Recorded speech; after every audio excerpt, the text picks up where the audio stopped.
kita semua adalah cermin keberadaan Allah.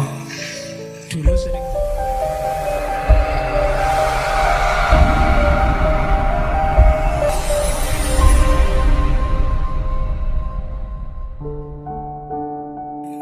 realitas itu satu-satunya yang ada kan hanya Allah. Sebelum dulu ada apa-apa, yang ada kan hanya Allah. Maka ketika Allah ingin menciptakan, gampang-gampangannya itu ya. Kalau ulama yang lain bilang Allah itu kan menciptakan dari tidak ada apa-apa, tiba-tiba ada. Ini dipandang susah dipahami. Untuk lahir sesuatu kan butuh bahan.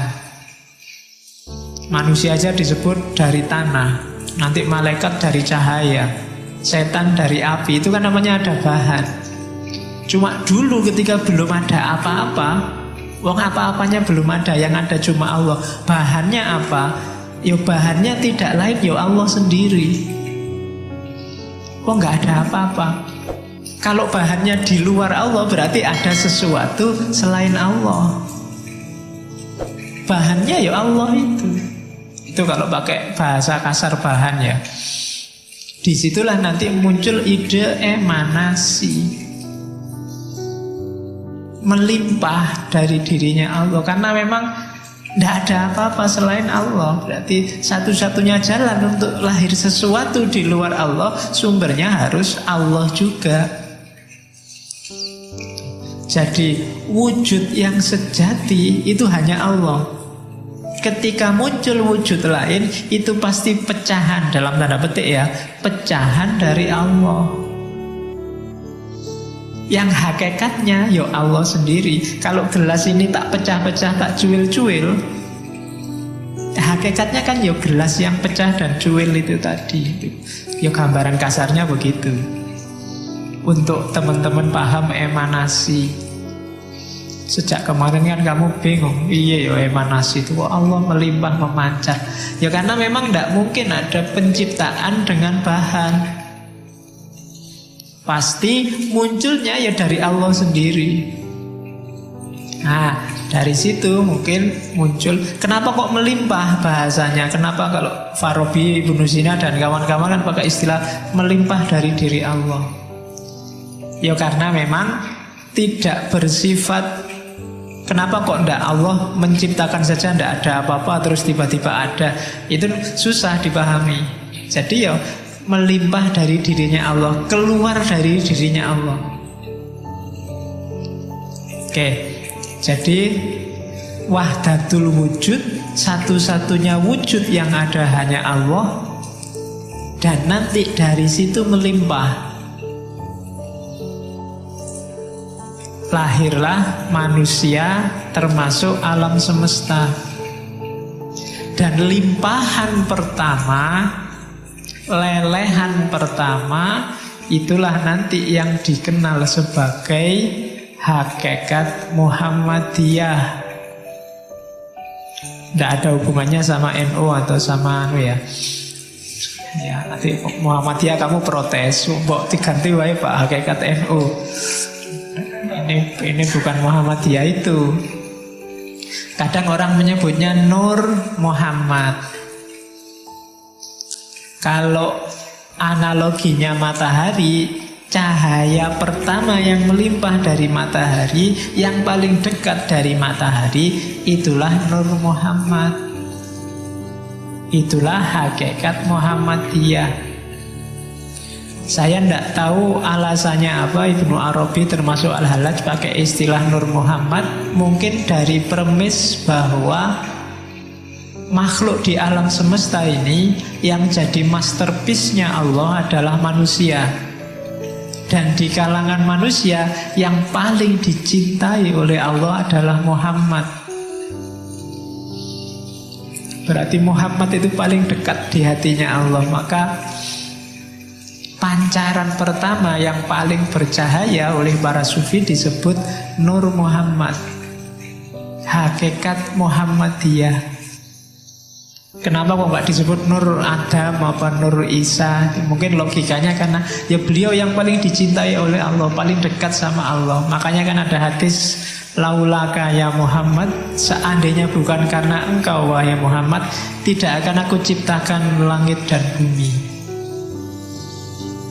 Kan? Yo sering saya bilang ketika orang makomnya di level cinta itu kan selalu demi yang dicintai, untuk kepentingan yang dicintai. Jadi yang paling dicintai Allah sebelum Muhammad yang fisik ini lahir, dulu sudah ada yang oleh Ibnu Arabi dan kawan-kawan disebut Nur Muhammad. Yang Nur Muhammad inilah nanti dari cahaya pertama lahirlah lelehan-lelehan selanjutnya, cahaya-cahaya selanjutnya.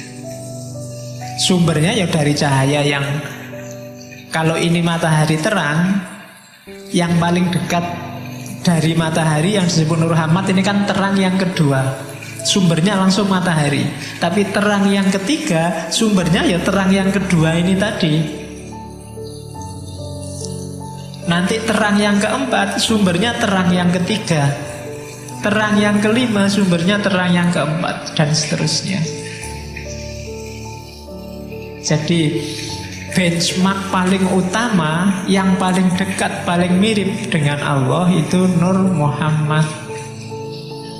Maka nanti insan kamil adalah mereka yang bisa membersihkan dirinya kemudian masuk ke level Nur Muhammad. Dialah yang paling bercahaya. Dan Ibnu Arabi tidak ngomong upaya bersatu, kesatuan dan macam-macam, karena hakikatnya memang sudah satu. Jadi Allah sama kita itu satu. Nanti ideologi kayak gini banyak di tradisi mistik timur. Kalau di Jawa disebut Gusti itu ya kasunyatan. Kasunyatan itu kalau pengen ketemu Allah ya di realitas sehari-hari ini Allah hadir. Meskipun kita sering tidak mengakui kehadiran Allah, kita menganggap Allah itu jauh ada di sana. Jadi dari wahdatul wujud menuju insan kamil. Jadi kita semua adalah cermin keberadaan Allah. Dulu sering saya analogikan, seandainya ini Allah,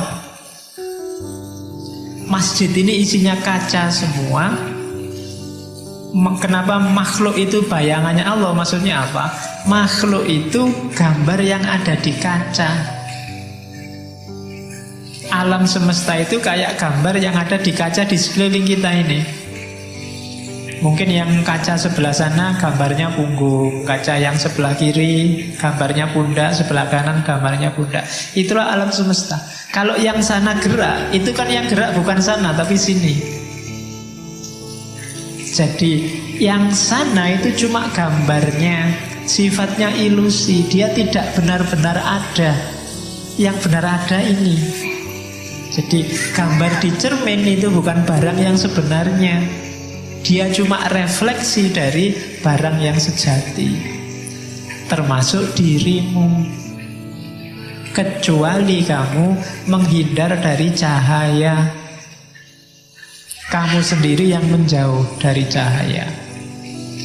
Menjauh itu bukan berarti kamu melepaskan diri dari cerminan Allah, tapi kamu menutupi dirimu sendiri dari cahaya sehingga kamu tidak kenal dirimu.